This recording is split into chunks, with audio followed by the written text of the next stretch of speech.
Mag-iingat kayo, kawawa yung mga page na binild ninyo kasi pagka na-click ka ng Meta, ang hirap. Kasi alam naman natin sa umpisa pa lang, syempre sugal, hindi siya magandang halimbawa, lalo na tayo, nasa social media tayo. Kung ano man yung sasabihin natin dito, Malaki yung chance na yung mga manonood mo ay malulong kasi nga idol ka nila, ginagaya ka nila eh.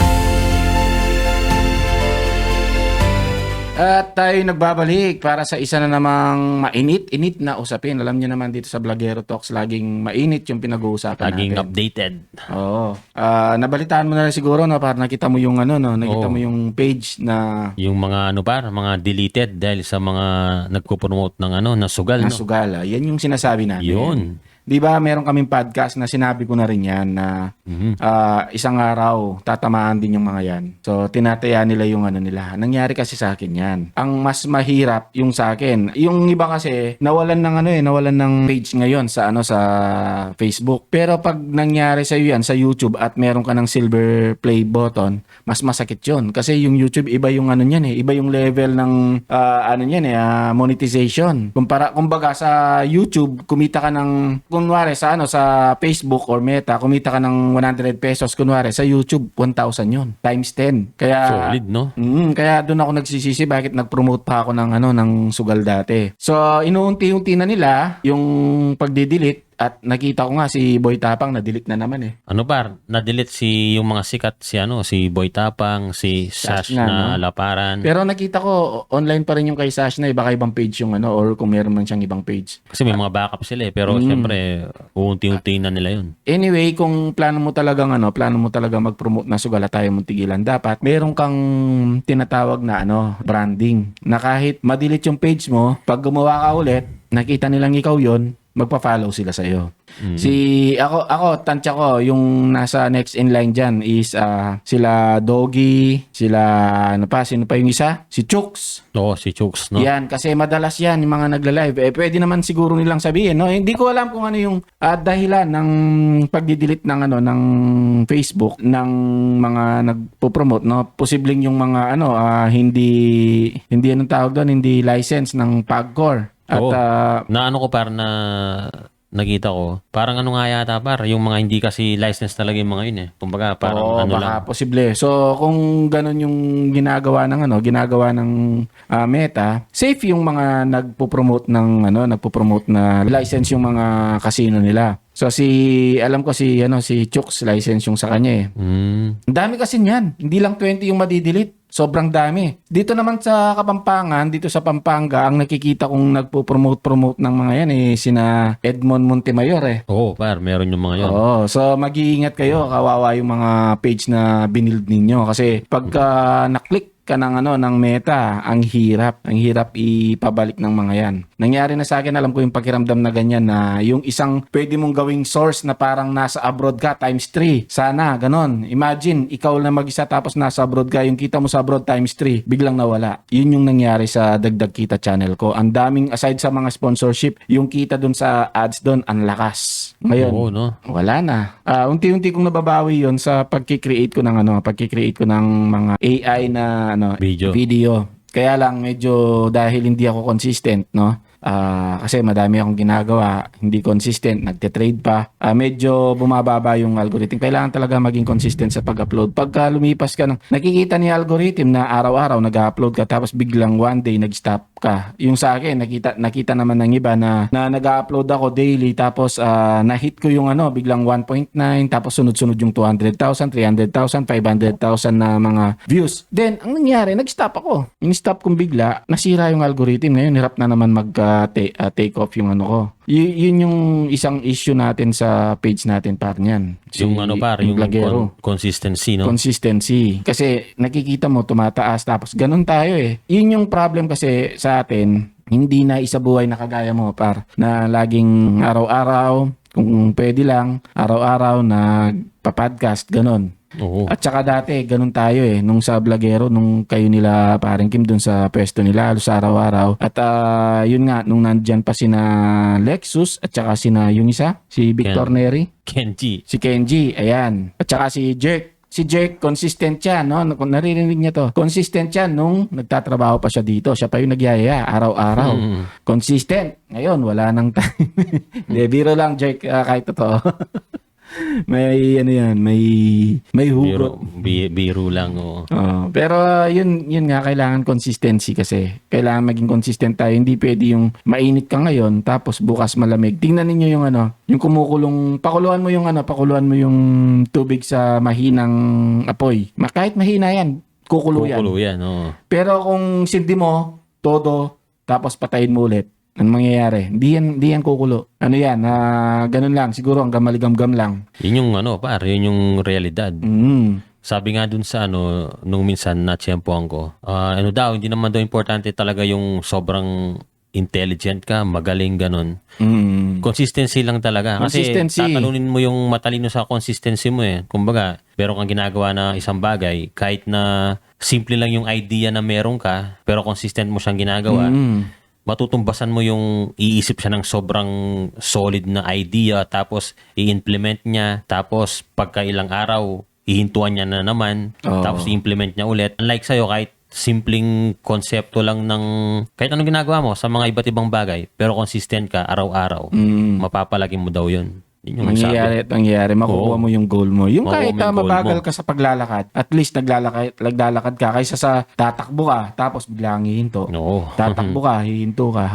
Yun yung lesson kay Pagong at saka kay Kuneho. Kuneho, no? Parang, Oo, yun yung si Rabbit at saka si Turtle. English na ngayon mga bata, baka may mga bata tayong Rabbit and Turtle, no? Yung race nila, si medyo papetiks-petiks, tutulog, tapos tatakbo, biglang naunahan ni Pagong. Ngayon, yan yung binild ng mga kaya naging matindi rin yung mga nagko-content na yan.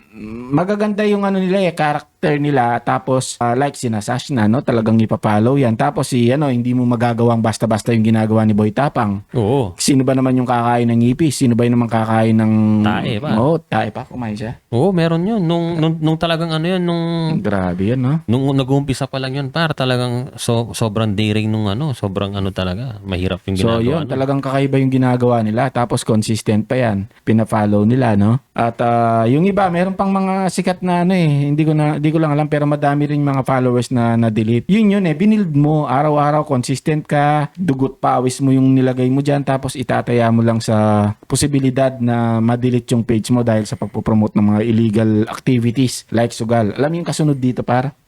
Kaya ako ingat-ingat na rin Crypto at saka mga related sa blockchain, crypto. Kasi yung SEC, naglabas na siya ng ruling. Hindi ka basta-basta pwedeng mag-promote ng ganun. Kailangan financial advisor ka. Kailangan meron ka lisensya. Lisensya talaga dapat. Marami naman ako nakikitang financial advisor, pero yung pinopromote nila is yung insurance. Yun nga lang, hindi ko alam kung paano sila naging yung mga kakilala ko kasing nakikita ko, financial advisor daw sila. Pumasok lang sila bilang agent ng insurance, tapos biglang financial... Parang mali yung label, no?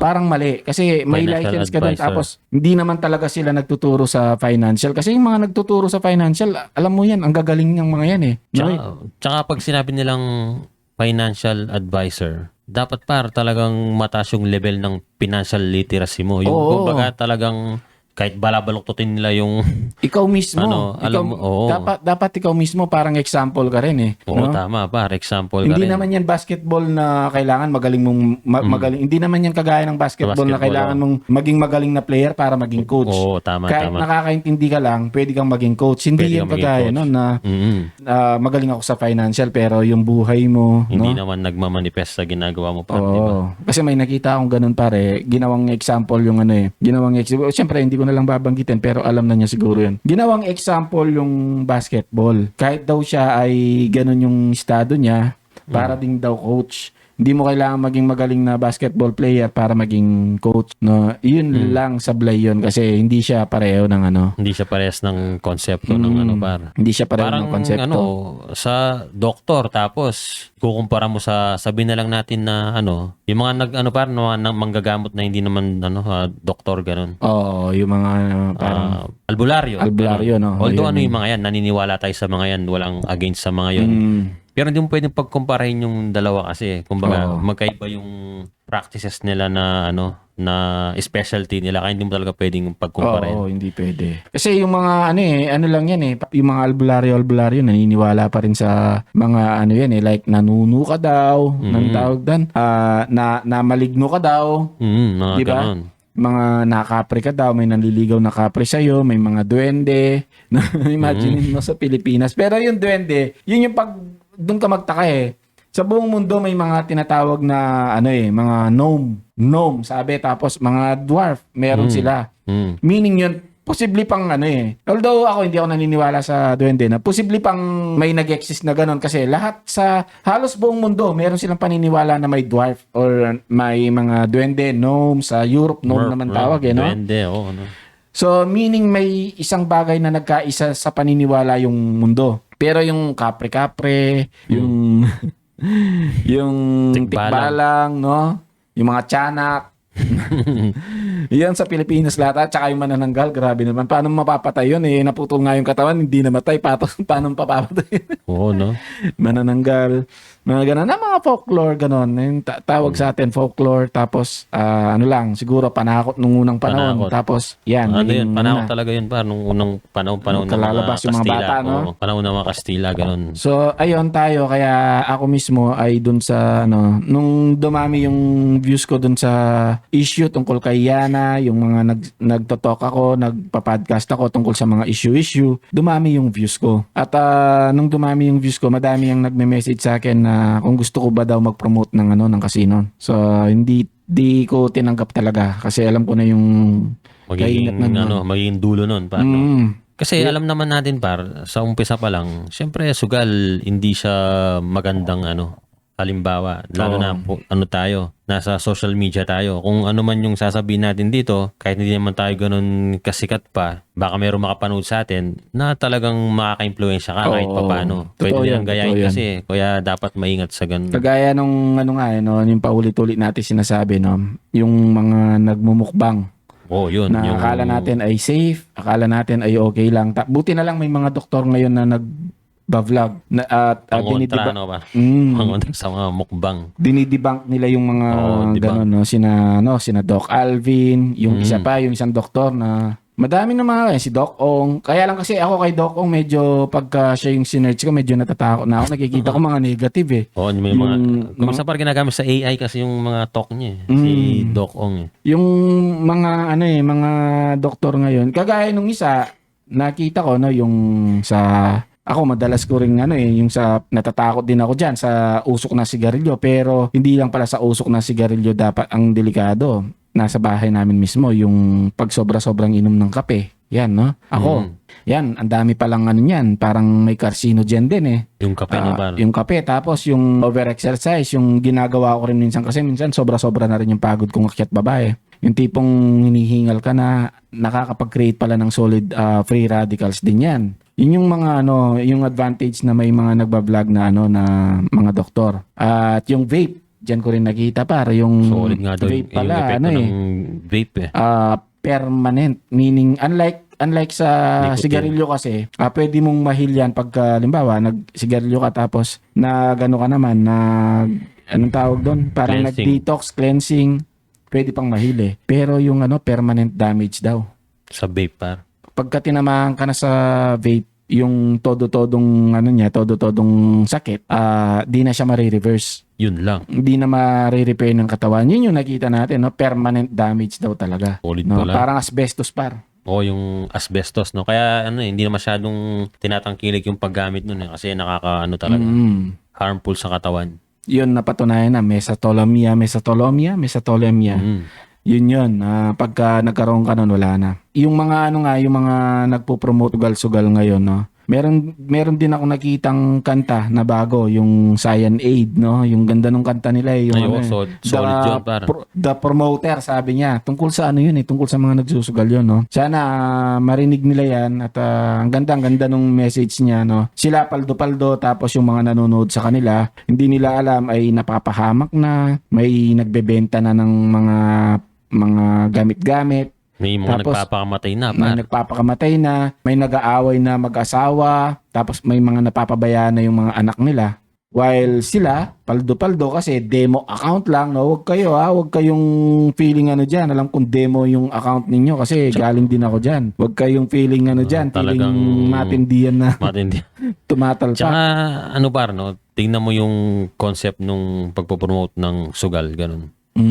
Yung unang ano diyan, panghugas kamay diyan, yung ano yung tumaya ka sa ayon lang sa kakayahan mo, may pagganun-ganun pa yan o kaya naman na play at your own risk, may pagganun-ganun pa yan Pero hindi mo ba naiisip na dun sa ginagawa mo, ano na yun para talagang ipapahamak mo talaga yung kapwa mo, isipan mo, aalukin mo siya ng bagay na pwedeng ma-addict siya doon, pwedeng maging sandalan niya yon dahil naiinip siya ganun, na hindi mo alam yung gagawin niyang sandalan na yon talagang magpapahamak sa kanya yon. Talagang automatic naman kasi yun pare, pag naano ka doon, mapapahamak ka. Parang ganito yan para. Halimbawa, may dalawang tao dyan or maraming tao sa harapan natin, sinabihan natin, yung mga tao na yan, gutom na gutom.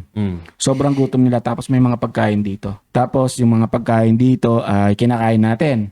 Sarap na sarap tayo. Tapos sila, sinasabihan natin, no, pwede rin kayong kumain pero pero pagka kayong kumain dito, pwede kasing magkasakit kayo, pwedeng sumobrang busog kayo at matake kayo. Ganun yung ginagawa. Siyempre, anong gagawin nila? Gutom na gutom, Gutom na gutom kakain yan. Bakit Yun ikaw ba? Ikaw ba na may pera? Ikaw ba na may pera? Ikaw na may mayaman, hindi mo kailangan ng sugal-sugal, talpak-talpak. Manonood ka ba kay Chooks at saka kay kay Doggy na naglalaro ng sugal? Papanoorin mo pa ba 'yon? Malamang sa hindi, no? Oo, hindi na, syempre. Hindi ka manonood ng ganun. Usually, mga nanonood dyan is yung nangangailangan ng GCash, no? Baka sakaling manalo sila. Or yung mga gustong makakita ng technique kung paano sila nananalo. Yung mga naloloko nila na kunwari na pumapaldo sila. Yan yun Uy, nakita ko si Doggy nanalo ng ganito mapanood nga, baka makita ko yung technique niya kung anong ginagawa. Ganun yun. So yung mga nanonood dyan, talagang prone sila na tumalpak din. Either prone sila na magsusugal or hihingi sa inyo. Usually mga ganun yung mga pag-Gcash, no? Sana manalo yung Tsaka malinaw na yung ginagawa mo, misleading Kumbaga, pinapasarap lang nung intro mo na, ang dapat lang maglaro dito, yung may disiplina, tapos yung dapat yung extrang pera lang yung panglalaro nila. Imagine, sa buong platform sasabihin yun alam mo naman kung ilan yung followers mo. Kunyari, 1 million. Pero hindi naman lahat yung 1 million na yun may kakayahang sundin yung mga sinasabi mong guidelines na yun. Kumbaga, alam mong may, halimbawa, ito tao dito sa, sa loob ng room natin dito. May 20 katao dyan. Sabi mo, parang ganitong ginawa mo mag-aagis ako ng granada, lahat kayo, kumuha ng pang shield ninyo. Pero mag-aagis ako ng granada at di natin maiwasan, may mamamatay sa inyo. Parang ganun yung ginagawa mo Oo. Dun sa 1 million na yun, alam mong, bakit mo pa yan? Bakit mo pa ipopromote yan kung talagang wala kang planong, kung concern ka, wala kang planong mag-sign up sila, di ba? Yung yung nasa loob-loob mo, halos gusto mo, lahat sila ay mag-sign up para ikaw ay pumaldo. Gusto mong kumita Tsaka aminin mo na wala ka talagang pakialam sa kanila. Kasi kung meron, totoo yun. Sige, ikaw, sa loob ng bahay nyo, siguro ayaw mo naman na may malulong sa sugal sa isa sa mga miyembro ng pamilya mo, kamag-anak mo. Ayaw mo sigurado yun, di ba ba? Pero still, nag-ano pa rin sila. Yung nagmamarket pa rin sila talaga. So, ibig sabihin talaga, hindi ka concerned. Yung pagiging influencer mo talaga, pansariling talaga yun. Kitaan talaga. Parang parang baril na binigay mo sa kanila. Parang yung mga taong depressed, binigyan mo ng baril, yung 38, tapos meron lamang isang bala. At ang sinasabi mo sa kanila, pwede mo itong magamit sa self-defense. Kahit isang bala lang yun, tapos binigyan mo depressed, yung chances na gamitin niya sa sarili niya, malaki. Kasi depressed nga Ganon din yung sa mga viewers natin pagka nagpo-promote ka ng sugal. Malaki yung chance na yung mga manonood mo ay malulong kasi nga idol ka nila, ginagaya ka nila Ito pa yung pambawi niyan, yung susubukan namin yung pagpo-promote ng sugal para makatulong. Di ba? Sinasabi nila yan. Para makatulong daw pag pumaldo sila, isi-share daw nila yung blessings na natanggap nila out of sugal. Oo nga. Which is kung iisipin mo, sige, nakatulong ka ng 5 tao. Pero yung nung pinromote mo yung sugal na yon, yung nalulong, equally, kalahati na lang, 10. Eh di kasi ano rin, Wala rin. wala rin. Parang Dapat hindi ka na lang nag-promote. Dapat ano ka na lang, nag-steady ka na lang sana, mga ganun. Parang Robin Hood din, no? Pag Oo. nakawan mo yung 20, tapos Ipamimigay mo sa hundreds, no? at least may ano daw, may naitulong pero may napinsala din May naman. napinsala. Yun lang. So, I think yun lang, no? Kung kayo, pinahalagaan pa ninyo yung mga binild ninyo sa pages ninyo, sa channel ninyo, sa social media ninyo, I suggest, ayun, iwasan natin yung pagpopromote ng mga illegal na bagay. Kagaya ako, tignan ninyo, hininto ko yung pagpopromote ng casino. Isang beses lang, dalawang company yun, pero yung isang company hindi na masyadong, dalawa lang. Yung una, doon kasi yung mataas yung bayad eh. Tapos, yung pangalawa, nagpalit sila ng pangalan, wala rin. Tapos, naband na ako. Nung naband ako, di ko na inulit. Nakapag-build ulit ako ng page, pero di ko na inulit. Same offer. Nag-offer sila, di ko na inulit. Then, ngayon, anong kasunod? Ang sabi nila, bawal na yung crypto. So, pwede pa naman akong kumita sa crypto at sa pagpopromote ng mga sponsored no? Ngayon, di na ako tumatanggap. Di na ako, nagpapapromote sila. Tinatanong ko muna kung license sila. Una kasi, 2 beses yung tatanungin kung license dapat sila. Tapos, ikaw din dapat license na nagpo-promote. So, hininto kong pareho yon, kaya nagiba ako ng niche na AI na lang muna at kung ano-ano pang mga pwedeng pagkakitaan sa internet. At saka additional lang hindi naman tayo hindi naman tayo against sa mismong tao na nagpo-promote nung anumang klaseng sugal. Yung sa atin lang, yung malawakang usapin lang, kumbaga batuhan ng kuro-kuro sa Tagalog nga, ng idea. Tapos yung mga binabanggit natin dito yung mga sariling experience na na-experience natin, di ba yung kumbaga lang naman, kamukha nung topic nga natin nung isang araw, respeto. So, respect pa rin namin yung mga syempre, mga nagpo-promote na ganun. Pero yun nga, hindi talaga sa pasok sa ating sa good side. Hindi talaga sa good side pasok. Madaming napapahamak. Madami akong kilalang napahamak sa ganyan. No? Marami talaga totoo yun. Hindi lang nila sinasabi, minsan nahihiya din sila at hindi lang na-expose. At saka halimbawa, yung isang influencer ay may napahamak na viewer, sasabihin ba niya? Hindi niya sasabihin yan. Siyempre, sa kanya magre-reflect yan, no? So, I think yun lang muna sa ngayon yung topic natin, no? Nag-update lang kasi tayo about sa na yun. Kasi di ba biglaan yata yun kagabi lang ba yan yung kagabi lang. So, fresh mag-iingat news, kayo. Delete na ninyo yung mga content ninyo na may casino para kayo.